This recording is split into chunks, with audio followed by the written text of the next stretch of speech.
అధ్యాయము 7 బంగారు వల ఎర డానియల్ ముత్తుగుడిసెను సమీపించేసరికి సూర్యుడు అస్తమిస్తున్నాడు. వృద్ధుడు మంటవైపు శూన్యంలోకి చూస్తూ కూర్చున్నాడు. ముత్తు, డానియల్ మెల్లగా అన్నాడు, నీ భార్యకు న్యాయం జరగాలని కోరుకుంటున్నావా? ముత్తు పైకి చూశాడు. అతని కళ్లలో దుఃఖం మరియు కోపం మండుతున్నాయి. రాజు ఆత్మ బాధపడాలని నేను కోరుకుంటున్నాను. అది రాజు కాదు ముత్తు, అది ఒక మనిషి. డానియల్ కిందకు వంగుతూ అన్నాడు. మరియు అతన్ని ఎలా పట్టుకోవాలో నాకు తెలుసు, కానీ నాకు నీ సహాయం కావాలి. డానియల్ మిస్పాట్కు సైగ చేశాడు. ఆమె తన ట్రావెల్ బ్యాగ్ని తెరిచి పిడికెడు ఆభరణాలను బయటకు తీసింది. గాజు మరియు మెరుగుపెట్టిన ఇత్తడితో చేసిన పెద్ద మెరిసే గొలుసులు మరియు ఉంగరాలు. పగటి వెలుగులో అవి నకిలీవిగా కనిపిస్తాయి, కాని లాంథరు మసక వెలుతురులో అవి రాజనిధిలా మెరుస్తాయి. వీటిని తీసుకో, డానియల్ ఆదేశించాడు. సంతకు వెళ్ళు, టీ కొట్లకు వెళ్ళు, అందరికీ చూపించు. కోట ప్రవేశద్వారం దగ్గర ఇవి దొరికాయని చెప్పు. వర్షాలు మట్టిని కడిగివేసి రాజు రహస్య ఖజానాను బయటపెట్టాయని చెప్పు. ముత్తు సంకోచించాడు, నకిలీ రాళ్లను తాకుతూ. నేను అబద్ధం చెప్పాలని మీరు కోరుకుంటున్నారా? నువ్వు ఒక వల వేయాలని కోరుకుంటున్నాను, డానియల్ అన్నాడు. నీ భార్యను చంపినవాడు దురాశకు చేశాడే తప్ప మ్యాజిక్ కోసం కాదు. నిధి దొరికిందని వింటే దాన్ని సొంతం చేసుకోవడానికి వస్తాడు. ముత్తు నెమ్మదిగా తల ఊపాడు. ఆభరణాలపై అతని పట్టు బిగుసుకుంది. నేను చేస్తాను దొరా, నేను ఇంటి కప్పుల మీద నుండి అరుస్తాను. వదంతులు. కొన్ని గంటల్లోనే కరుంగాడు గ్రామం హోరెత్తింది. బంగారం అని గుసగుసలు వినిపించాయి. గోడల దగ్గర ముత్తుకు బంగారం దొరికింది.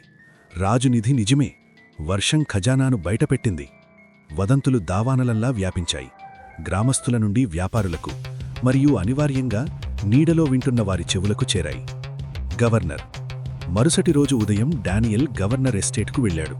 లార్డ్ క్లిఫ్టన్ తన స్టడీ రూంలో అసహనంగా అటూ ఇటూ తిరుగుతున్నాడు. ఏమైంది డానియల్? క్లిఫ్టన్ గట్టిలా అడిగాడు. మీరు దయ్యాన్ని కనుగొన్నారా? నా భార్య ఇంకా ఏడుస్తూనే ఉంది. నేను దయ్యాన్ని కనుగొనలేదు మైలార్డ్, డానియల్ శాంతంగా బ్రాందీ గ్లాసును అందుకుంటూ అన్నాడు. కానీ నేనొక దొంగను కనుగొన్నాను. దొంగ? అవును. కోటను ఎవరూ కదిలించకుండా లూటీ చేయడానికి ఎవరో కోట పురాణాన్ని ఉపయోగించి ప్రజలను భయపెడుతున్నారని నేను నమ్ముతున్నాను. డానియల్ మృదువుగా అబద్ధం చెప్పాడు.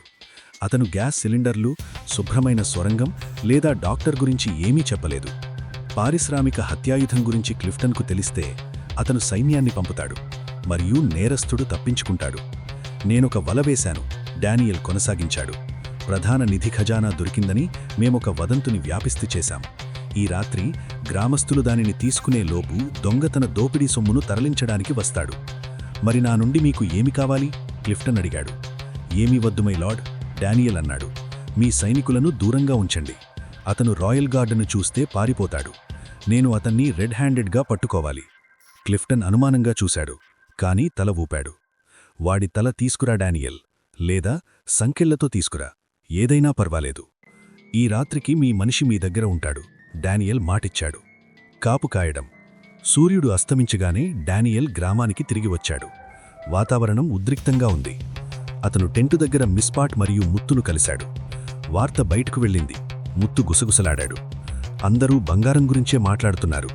మంచిది, డానియల్ తన రివాల్వర్ను తనిఖీ చేసుకున్నాడు. ఇప్పుడు మనం వేచి చూద్దాం. పాట్. డానియల్ తన సహాయకురాలి వైపు తిరిగాడు. నువ్వు ఇక్కడే ఉండు, ఇది ప్రమాదకరంగా మారబోతోంది. సర్. మిస్పాట్ తన కళ్లద్దాలను సరిచేసుకుంటూ దృఢంగా కనిపించింది. ఆ నకిలీ ఇత్తడిని మెరుగుపెట్టింది నేనే. దానికి ఎవరు పడతారో నేను చూడాలనుకుంటున్నాను. డానియల్ విచారంగా నవ్వాడు. సరే, కానీ తల దించుకొని ఉండు.